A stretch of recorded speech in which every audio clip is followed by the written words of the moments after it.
সমুদ্র হলো চিরন্তন, শান্ত এবং চলমান। এটি আমাদের অন্তরের গভীরতা প্রকাশ করে। জীবন এবং সমুদ্রের মধ্যে অনেক মিল, উভয়ই কখনো শান্ত কখনো গম্ভীর।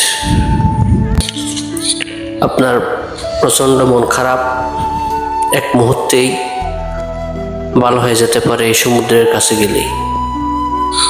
প্রকৃতির মাঝে যেন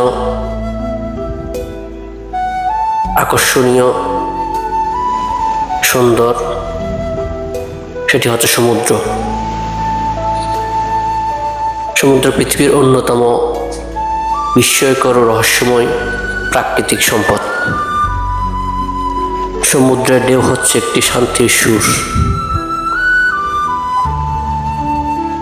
ব্যস্ততম শহর থেকে বেরিয়ে ইউরোপের অন্যতম ব্যস্ততম নগরী বেলজিয়ামের সমুদ্র সৈকতে আজকে কিছুটা প্রশান্তির উদ্দেশ্যে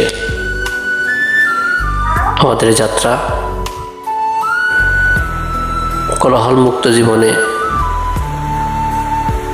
শান্তির পরশের ছোঁয়ায় আমরা সবাই যেন মুগ্ধ। আজকে সমুদ্রের প্রান্তে দাঁড়িয়ে আমি আমার দুঃখগুলোকে ছাড়ি।